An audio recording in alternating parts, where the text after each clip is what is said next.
Bueno, buenas tardes, compañeros y docentes. El día de hoy venimos a presentar el trabajo de sustentación que hicimos en laboratorio con la identificación de microorganismos presentes en la fermentación del ensilaje realizado en el trabajo de investigaciones en el Centro de Investigaciones de Florencia Caquetá. En este caso fue en Majagual. Y los integrantes del equipo son los siguientes: Joiner André Cabrera, Joan Camilo Plazas, Cristian Camilo Díaz Cabrera, Díaz, perdón, Santiago González Acevedo y quien les habla, Laura Isabela Betancourt Urbina. Vamos a proseguir con la introducción. Siguiente, por favor.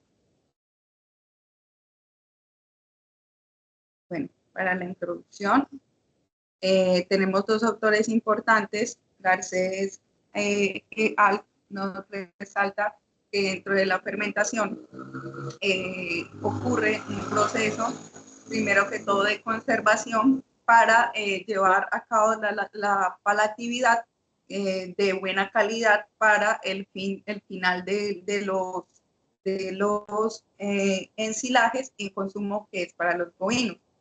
El ensilaje como tal tiene un proceso de fermentación cuando se hace para alimentación final, en este caso en animales. Y Efren nos relata que dentro de la fermentación de estos ensilajes, pues tenemos principalmente lo que son microorganismos que ayudan para el proceso beneficiario del mismo forraje, y dentro de estos microorganismos pueden ser microorganismos patógenos y de beneficencia. En este caso, microorganismos como lo que son que encontramos en estos forrajes, que fueron levaduras, en este caso hongos, y también bacilos, que generan pues obviamente como microbacterias lácticas. Y todo esto pues lo que nos quiere generar o introducir dentro de este trabajo es que la importancia de la microbiota del forraje es que pues obviamente puede generar un resultado final de alimentación para, en este caso, los bovinos, que fue el resultado final al quien se le hizo la prueba de palatabilidad. Sí, por favor. Ok, buenas tardes. Vamos a dar inicio a lo que sería la metodología. Esta metodología consta de 4 partes o 4 fases. Entonces, la primera sería la práctica de campo. Esta se dio lugar en el Centro de Investigación Macagual, el cual se encuentra ubicado entre el municipio de Florencia Caquetá y Morelia Caquetá. Esta práctica se realizó el día 19 de septiembre del año 2024. Siguiente, por favor. Bueno, la práctica de campo se realizó con 4 subfases, las cuales fueron primeramente la recolección del forraje. Este forraje se fue recolectado pues directamente del banco de proteína. Entonces fuimos muy cuidadosos con una macheta y cortamos cada uno de los brotes que necesitábamos. En este caso necesitamos el 70% de una gramínea, la cual se tiene como nombre King Grass, y 30% de una forrajera, la cual tiene como nombre Nacedero. Este forraje se fue llevado a la báscula para sacar las proporciones, como dije anteriormente. En este caso sería 70 y 30% de cada uno. Una vez sacadas estas proporciones, lo que realizamos fue que se homogenizó el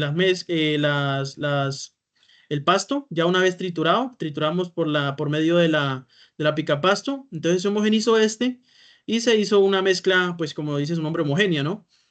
Y una vez homogenizada la mezcla del pasto picado, lo que realizamos fue el ensilaje como tal, el cual lleva una capa delgada de unos 5 centímetros de forraje. Sobre esta llevaba una lluvia de melaza. La melaza simplemente fue disuelta con agua, haciendo una disolución, y entonces con echábamos melaza sobre esta capa. Y así, una vez realizamos una capa, hacíamos otra capa y así mismo íbamos llenando. Cada una de las capas iba siendo tapada con agua de melaza. Vamos a ver la siguiente etapa anterior, por favor. La siguiente etapa fue la recolección de la muestra y la prueba de palatabilidad. Esta se realizó, pues aún seguíamos en el Centro de Investigación Macagual, pero fue realizada el día 17 de octubre del año 2024. Para esta fase, primeramente se destaparon las bolsas, ya una vez fermentados. Ya el ensilaje se determinó, pues por medio de las características que se encontraba en un excelente estado. Lo que se hizo fue que se revolvió el ensilaje para pues sacar una muestra. La muestra se sacó de la parte ya homogenizada, una vez revuelto, se sacó una muestrica que sea significativa, se sacó en un tarrito de orina, en un tarro de muestra de orina, y pues se guardó con la finalidad de llevarla al laboratorio. Este se guardó en un termo de icopor, el cual pues tenía hielo para ser transportado pues hasta el lugar del laboratorio. Posteriormente se suministró el excedente el ensilaje a los bovinos para probar la palatabilidad que presentaba ese mismo. Ya una vez determinado que el ensilaje no le iba a hacer daño a los bovinos, que no tenía ninguna característica que el forraje se haya echado a perder, como lo puede ser el olor fétido o presencia de larvas, se llevó para dárselo a los bovinos. Entonces, en este caso, se lo suministramos a los bovinos y teníamos una excelente palatabilidad. En la siguiente, por favor. La siguiente etapa de este laboratorio, de su investigación, se realizó en la Granja Experimental Santo Domingo, la cual se encuentra en la vereda del Santo Domingo, en el municipio de Florencia, Caquetá. Este se realizó el mismo día, el día 17 de octubre del año 2024, y esta etapa fue la siembra en el laboratorio, ya de las colonias. Siguiente. Siguiente. ¿Esa? Esta etapa fue muy simple, la realidad solamente se llevó la muestra que fue tomada el ensilaje y se realizó la siembra en 4 agares. En este caso fue el agar MRS, el agar Saurado, el agar Sangre y el agar Maconqui. En estos 4 agares se realizó cada una de las siembras. La siembra se realizó con la ayuda de la asa microbiológica, simplemente se sumergía en el ensilaje, en la muestra del ensilaje que tomamos y se realizaba en forma de zigzag en cada uno de los agares. Este fue muy simple el cultivo. Este cultivo se llevó a la incubadora y a las 24 horas se sacó y se dejó en el refrigerador para inhibir el crecimiento de las colonias para el próximo laboratorio, que es que el día 24 de octubre, que se va a realizar la tinción y observación de cada una de las colonias.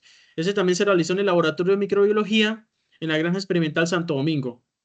Entonces, para esta fase de laboratorio se realizaron primeramente la descensión de las colonias, se observaron las colonias que crecieron en cada uno de los agares y posteriormente se sacó las colonias más predominantes y las que estuvieran más separadas de las demás.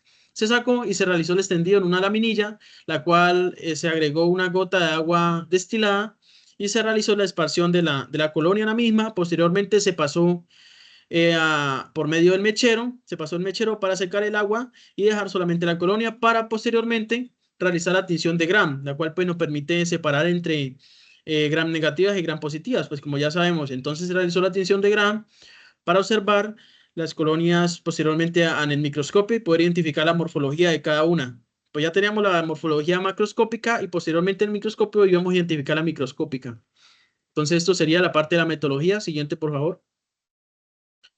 Vamos a ver un poco sobre los resultados y la discusión de estos resultados obtenidos. Primeramente vamos a hablar sobre la identificación de los microorganismos.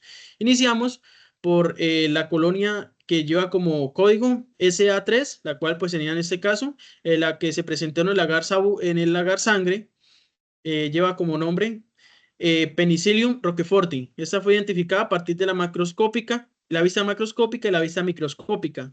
Entonces podemos identificarla aquí en la parte izquierda. Encontramos esta imagen, la cual muestra lo que se encontró en el laboratorio. Entonces aquí podemos observar que es una colonia que presenta un centro un poco verde. Se puede observar un puntico verde, aunque esta es una colonia súper pequeña. Un punto verde en el centro y tenía un margen de color blanco, que casi era la mayoría de la colonia. Y también se observaba un poco hacia arriba que era una colonia un poco gris, tirando a lechoso.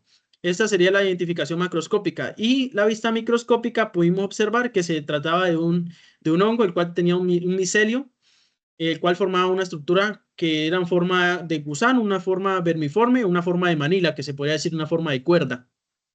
Entonces, a partir de esto, comparándolo con la literatura, pudimos dar que se trataba del Penicillium roqueforti. En este caso, lo que reporta la literatura es que este hongo puede variar tiene muchas variaciones morfológicas y presenta un color que puede variar desde amarillo a un poco, un color un poco verde.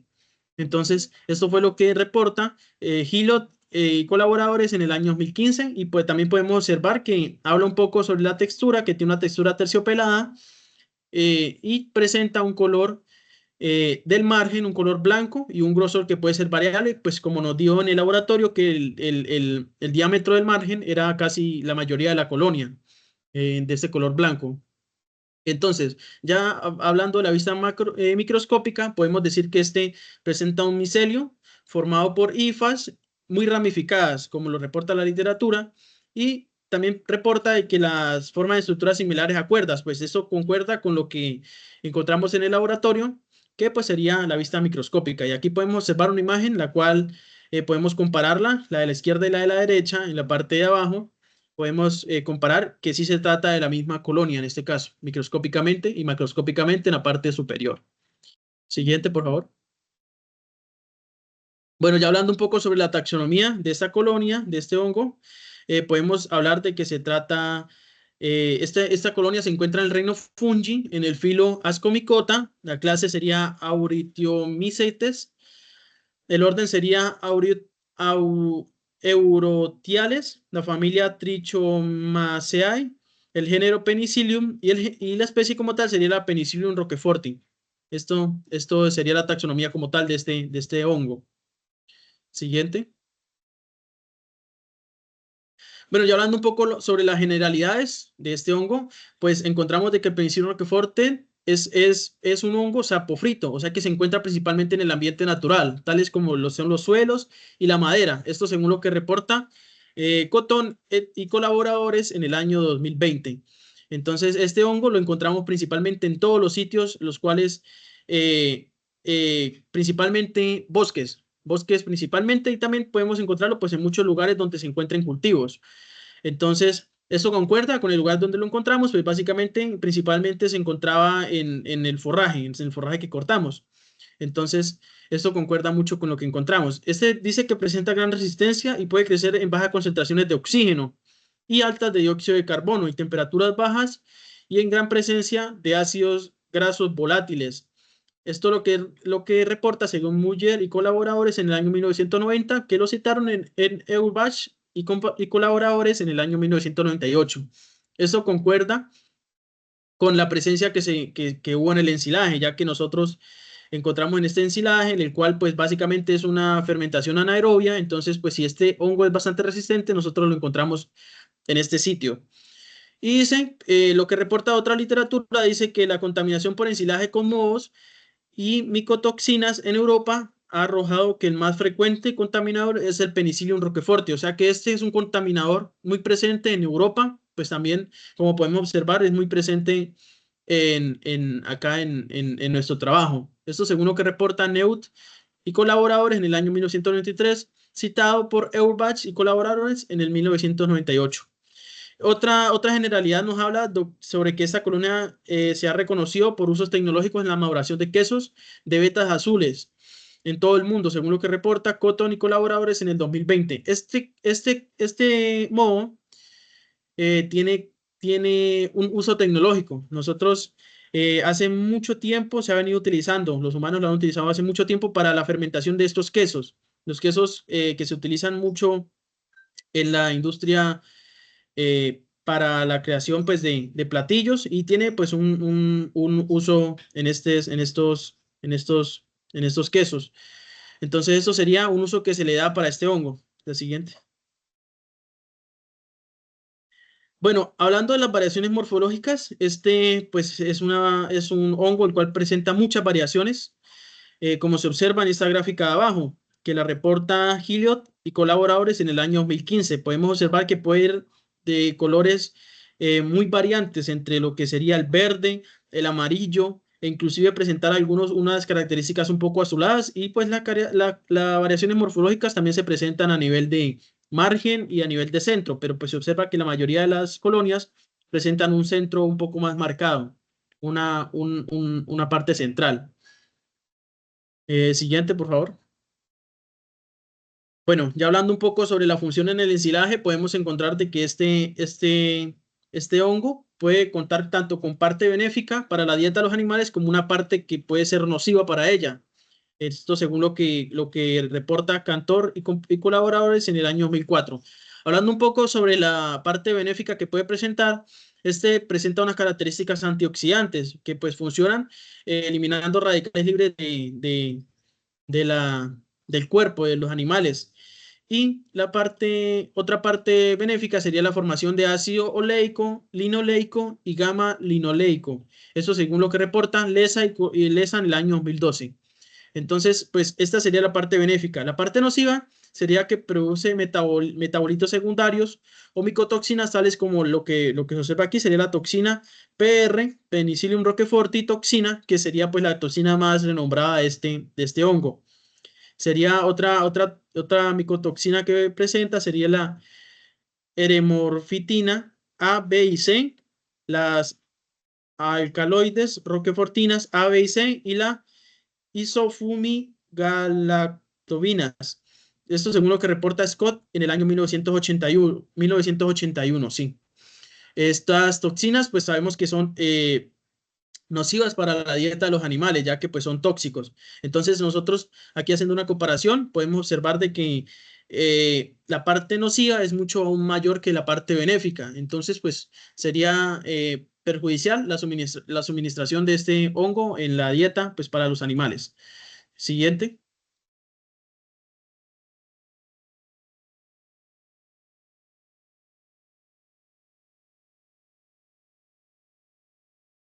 Bueno, prosiguiendo con la siguiente identificación de microorganismos, tenemos que el siguiente agar es el agar saboreado, en el cual, eh, bueno, encontramos la siguiente bacteria que se llama Bacillus subtilis.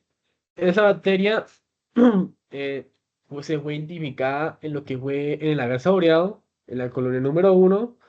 También fue encontrada en el agar sangre, en los códigos de las colonias SA1 y SA2. Es decir, que la bacteria se encuentra en dos agares, se encontró en dos agares. Bueno, tenemos que en el agar saboreado, o bueno, en los tres presentó unas características muy similares en torno a su colonia y a su bacteria, a su identificación microscópica. Tenemos que las colonias que se encontraron, que se observaron en el laboratorio, presentaban un color blanquecino que a medida que se iba acercando a los bordes se iba haciendo más opaco.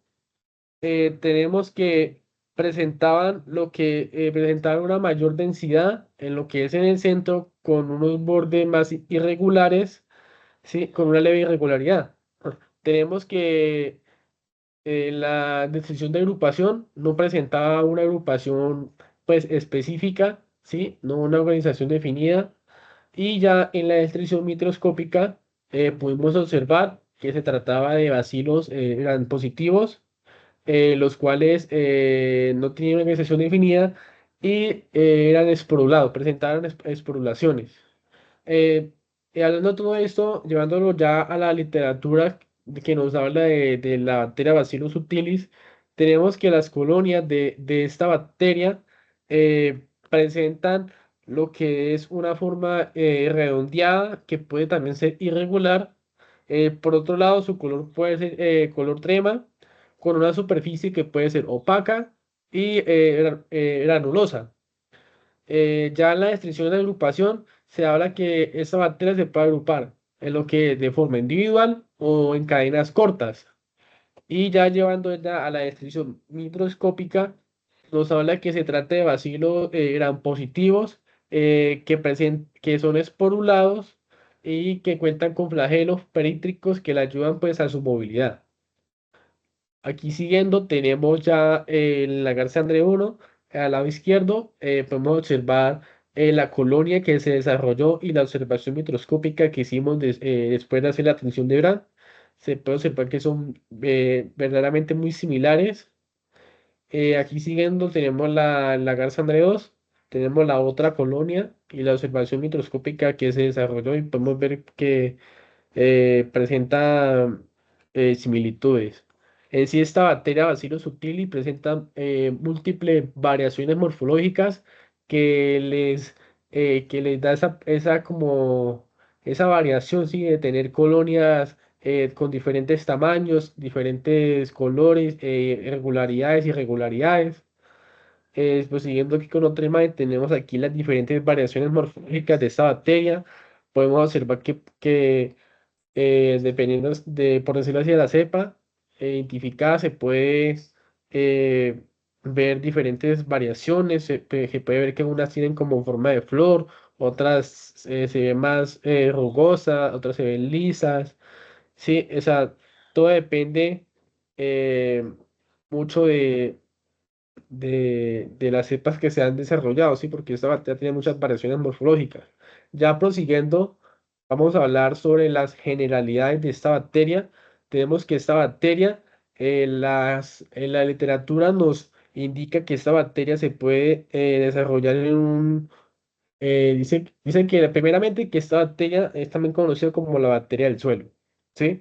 Dice que se puede hallar en diversos ambientes que van desde el suelo, el agua, ¿sí? En las plantas, además de encontrarse en el tracto intestinal de animales vertebrados e invertebrados. Es decir, que tiene un amplio gama de lugares donde se puede habitar esta bacteria. Tenemos que por otro lado es una bacteria es una bacteria aeróbica facultativa, formadora de esporas, que puede crecer entre un pH de 4,9 a 9,3, es decir, entre un pH un poco ácido a un pH ya pasando de neutro a alcalino. Tenemos que la temperatura en que se puede desarrollar va entre los 10 grados centígrados a los 48 grados centígrados, estando en un rango óptimo entre 28 a 35 grados. Tenemos que esa bacteria es muy utilizada en la, en la industria farmacéutica, ya que esta bacteria es usada por su acción antimicrobiana.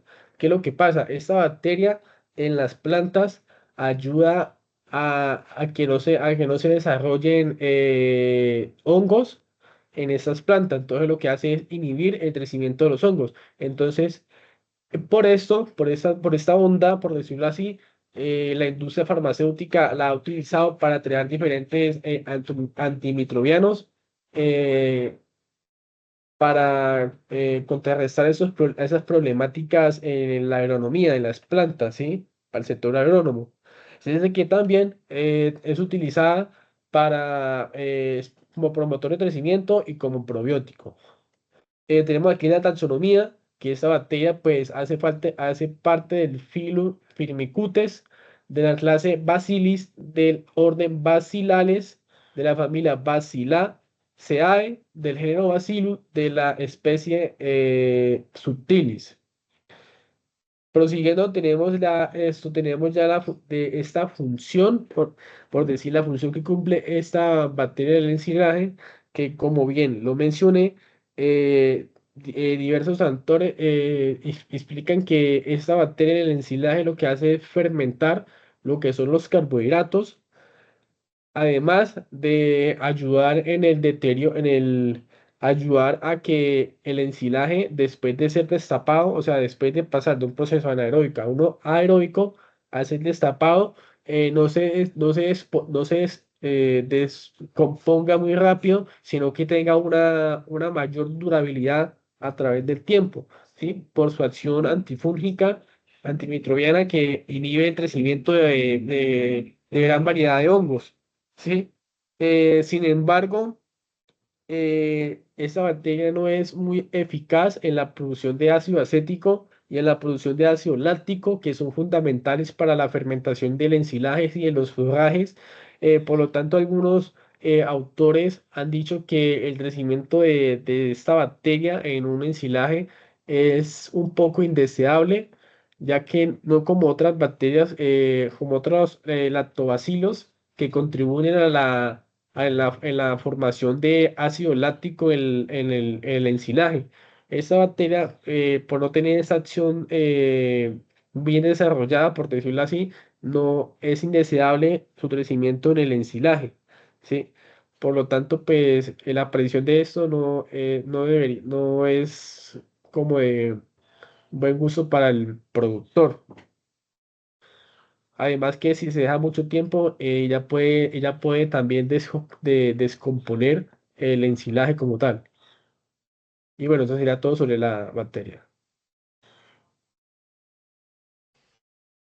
A continuación, yo les hablaré acerca del segundo microorganismo encontrado en el agar Saurout, que lo nombramos o presenta el código de SB2, que es el hongo Mucor circinellosis. Entonces, pues hablando acerca de las observaciones de laboratorio, me enfocaré en la macroscópica, que como se puede observar es una colonia bastante pequeña, de color blanco. Presenta un enfoque, un color más oscuro a nivel de el centro y su textura es similar al terciopelo.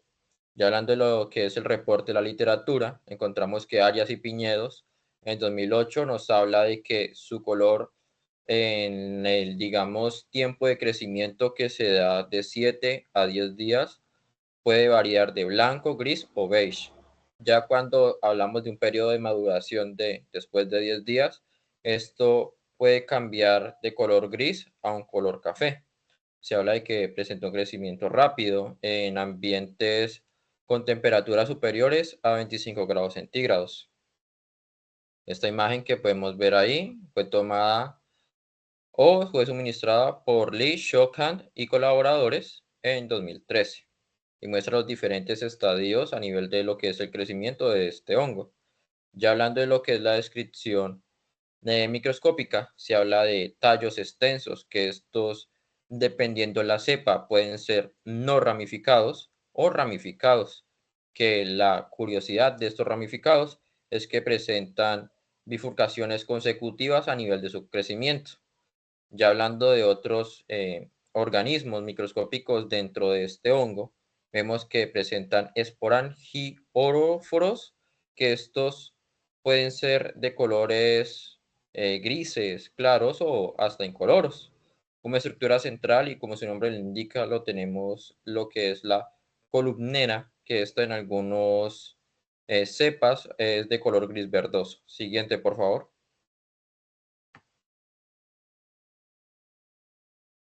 Ya hablando acerca de su taxonomía, vemos que esta pertenece al reino Fungi.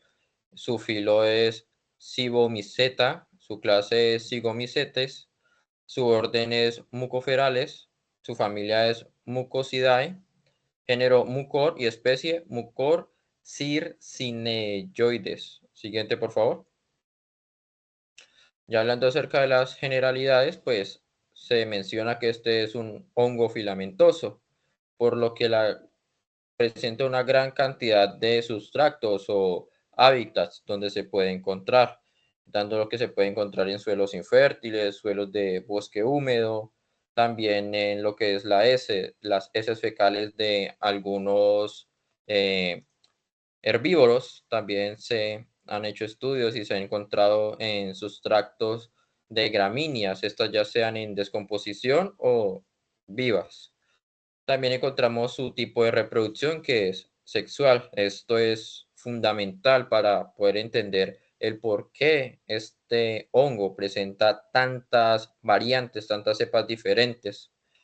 Eh, Hablándoles por encima acerca de su reproducción sexual, se habla de que es la fusión de gametióforos. Esto se da por la unión de dos hifas, que una presenta un polo positivo y la otra negativo. Estas se unen y forman lo que se conoce como una célula multinucleada, que posteriormente dentro de esta se generará una cigotoespora con un núcleo eh, denominado diploide, que generalmente por medio de la meiosis se comenzará a duplicar. Esto lo indican los autores María y Rafael en el 2006 y lo complementa Solana en el 2024.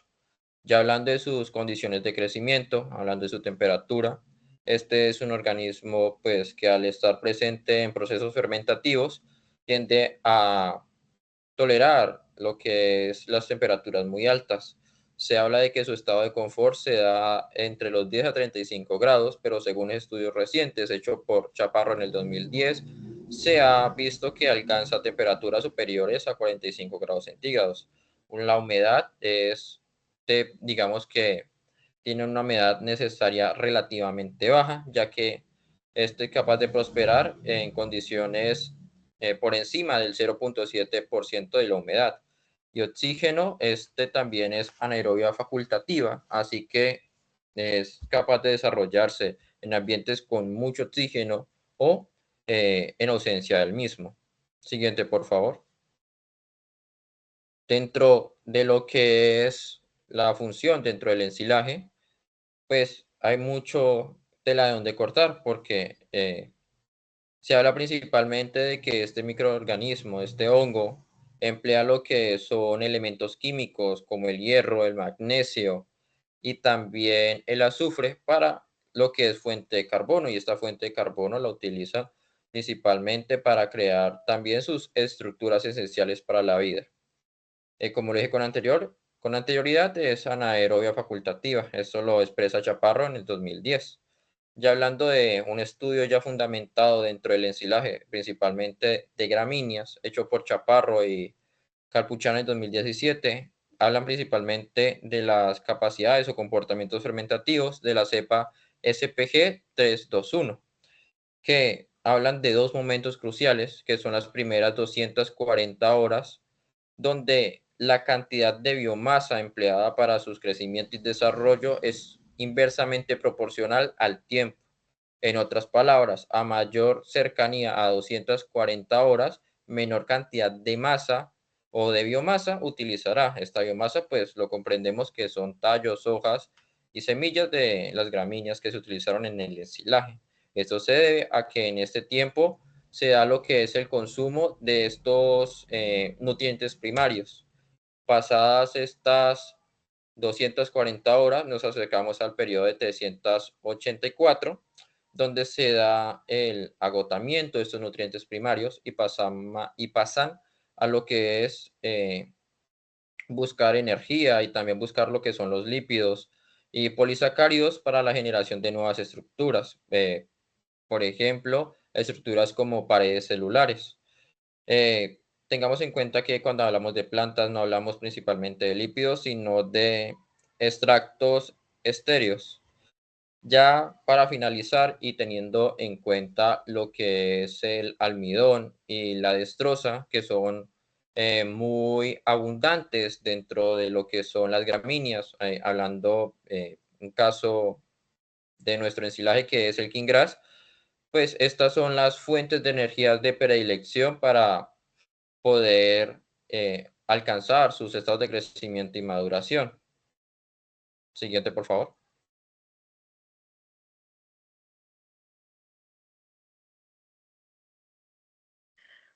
Bueno, yo les hablaré de la colonia que apareció en MRS.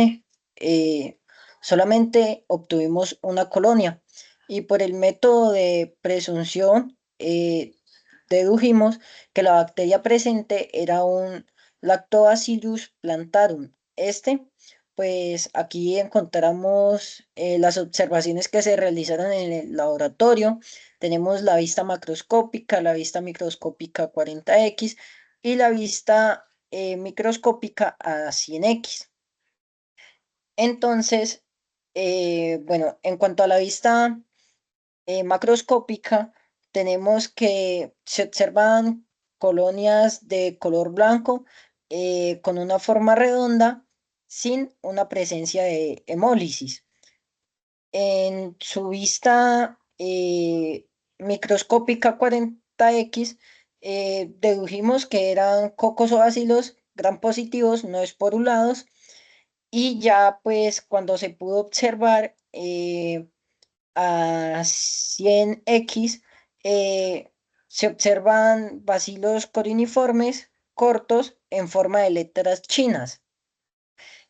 Ya pues pasando a los reportes de la literatura, tenemos que según Zapata y sus colaboradores en 2009, nos dicen que esta colonia, o sea, esta bacteria puede desarrollarse con muy buena con frecuencia pues en el agar MRS y sus tonalidades tienden a ser blanco, beige y verde. Según Arazu y sus colaboradores en 2016, pues él nos dice que se pueden encontrar en alimentos fermentados y en el tracto gastrointestinal de los animales. Por ende, pues podemos deducir que esta bacteria tiene mucho que ver con el medio de ensilaje que desarrollamos, ya que pues como dice que se puede encontrar en alimentos fermentados y lo que hicimos en el ensilaje fue una fermentación, entonces por ende deducimos que podría ser Lactobacillus plantarum. Además, pues pasando ya a la vista microscópica, según Echegarri y sus colaboradores, entonces dice que se observan bacillus con sus extremos redondos y son cortos, que se pueden presentar en cadenas cortas y además se pueden observar en forma de letras chinas al estar muy unidos, pues estas cadenas. Siguiente, por favor. Ya pasando a la taxonomía de este microorganismo, tenemos que se encuentra en el dominio bacteria, filo Firmacutes, clase Bacilli, orden Lactobacilliae, familia Lactobacilliaceae y género Lactobacillus y la especie Plantarum. Siguiente. Bueno, ya hablando pues un poco de las generalidades, según Proaño, pues él nos dice que esta bacteria es heterofermentativa, muy flexible, que puede ser encontrada en carne, lácteos, la parte gastrointestinal de los animales y además pues que se encuentra en alimentos o alimentos o material vegetal en fermentación. Por ende, pues como lo mencioné, eh, esto hace mucha referencia a por qué la encontramos. Además, TUI y sus colaboradores en 2017 nos hablan que, que esta se encuentra pues en alimentos de fermentación. Esta pues no es patógena, sino que lo que hace es transformar todo lo que es la parte de las pentosas en perdón, en lactosa para producir el proceso de la fermentación.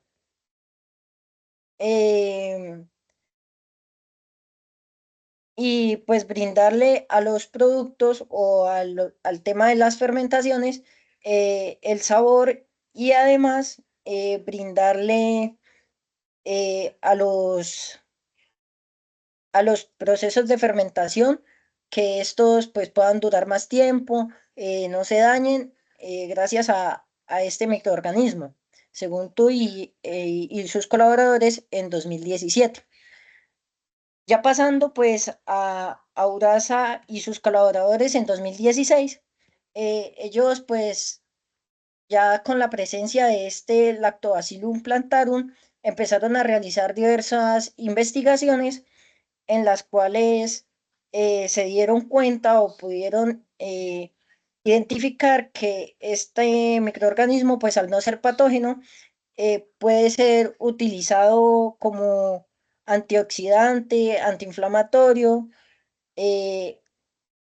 anticancerígeno y antidiabético. O sea, es utilizado en todos estos procesos. Y pues cuando es brindado a un animal, pues sirve para evitar que el animal sufra, ejemplo, de diabetes y así.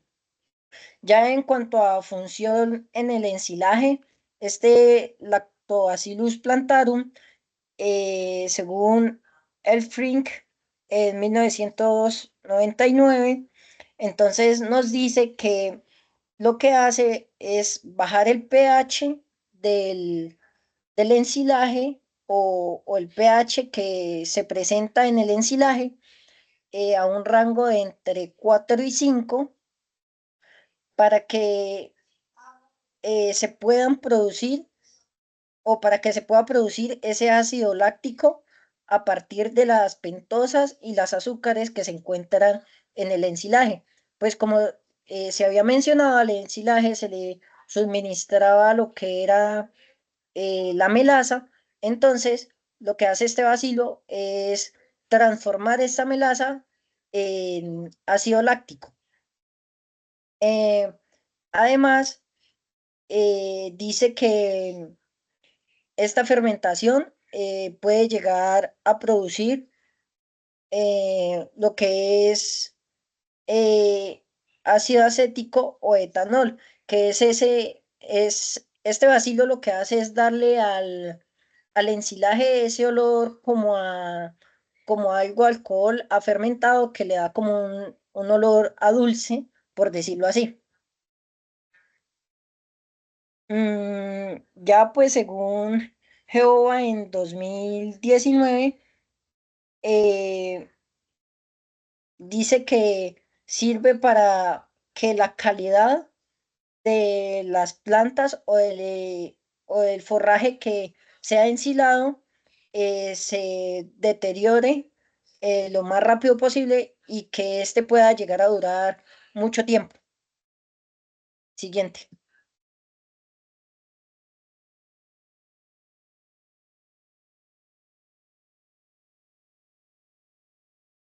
Bueno, ya pues para concluir, tenemos que pues en este diferentes estudios para este trabajo, pues ya vimos que se realizaron, principalmente nos basamos en una mezcla de ensilaje del 70% Kinggrass y el 30% nacedero, ¿sí? Por lo tanto, esta se hizo en un proceso de fermentación, ¿sí? De una bolsa, y con fines investigativos también se realizó un ensilaje del 100% botón de oro. Nos vamos a centrar específicamente en lo que es la primera mezcla. Esta primera mezcla, pues se hizo una palatabilidad. De esta palatabilidad, pues fue en la granja experimental, por lo que se pasaron varios ensilajes, entre ellas la de este trabajo, que era Kinggrass y Nacedero, donde tuvo pues una cantidad de palatabilidad de aproximadamente 14 reses que se acercaron a ella y pues ingirieron de esta, ¿verdad? En este gráfico lo que podemos encontrar es que con lo que les decía anteriormente, con fines investigativos, teníamos estas dos mezclas. Estas dos mezclas lo que nos generó es que la cantidad de colonias en el sitio de muestreo fue de un 38% a un 62%, ¿sí? Dado a que las metodologías de conservación eran diferentes, tanto en el tambor como en la bolsa, en este caso, ¿sí? Siguiente, por favor.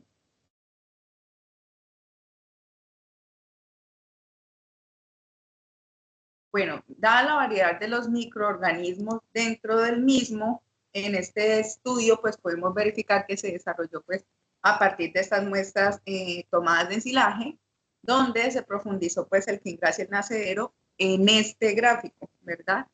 Donde la mayoría de ellas como tal fueron bacilos en comparación con los hongos, ¿sí? En este caso, pues el nacedero, ¿cuál fue? Que tuvieron aproximadamente entre 2 hongos y 3 bacilos, que fue pues el de la mezcla 1, que fue la Kinggrass con el nacedero, y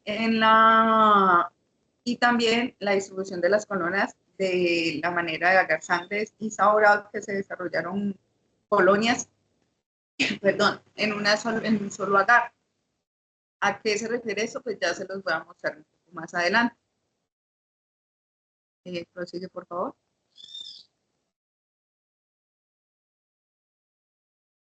Bueno, aquí en esta gráfica podemos verificar que el Kinggrass, que en el Kinggrass y el nacedero fueron el 20% hongos y el 80%, que ya fue mucho más grande, en bacilo. Acá lo que nosotros verificamos es que hubieron diferentes microorganismos, entre ellos los que acabamos de verificar, y estos fueron dentro de la distribución de estos agares. Habían colonias de diferente adaptabilidad. ¿Qué es diferente adaptabilidad? Prosigue, por favor.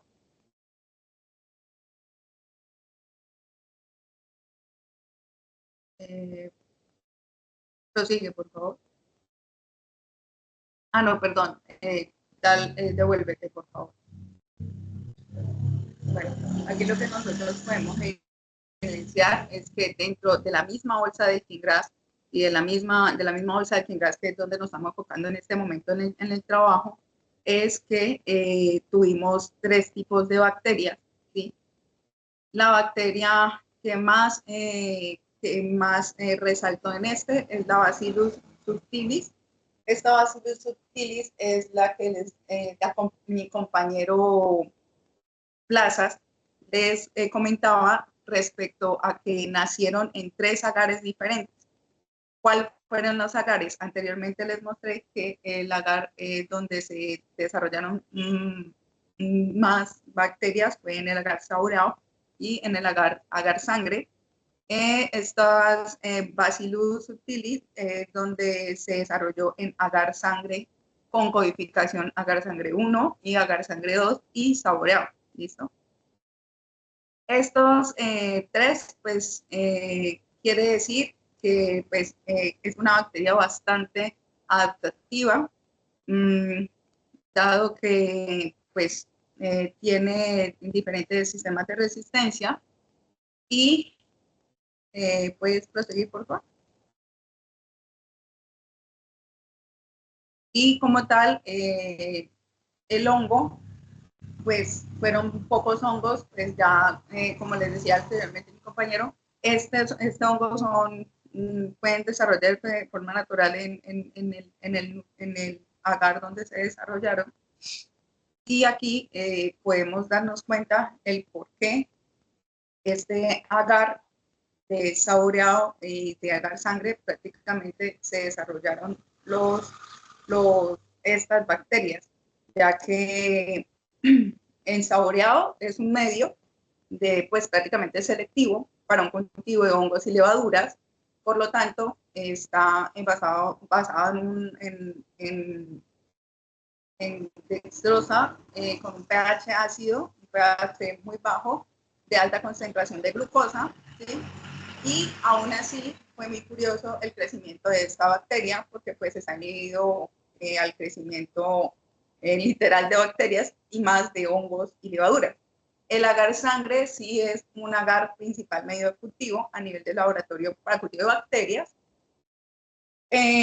pero lo que se quiere pues dar a entender es que con el crecimiento en el saborado, en el agar sangre es un poco más adaptativo, ya que tiene nutrientes como nitrógeno, vitaminas y minerales, donde pues obviamente pueden generar un poco más el crecimiento.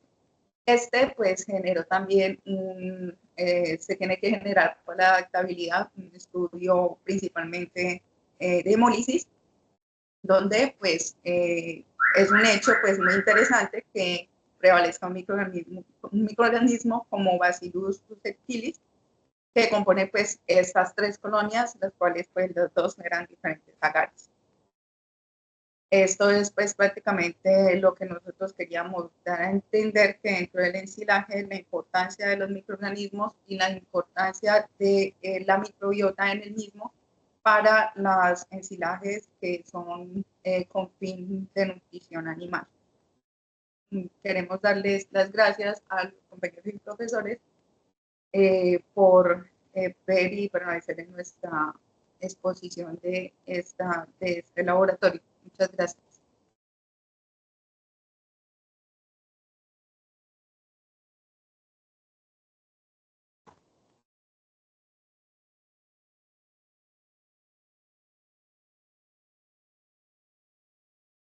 ¿Eso, muchachos, ya dejé de compartir o no? Pare de grabar. Yo ya dejé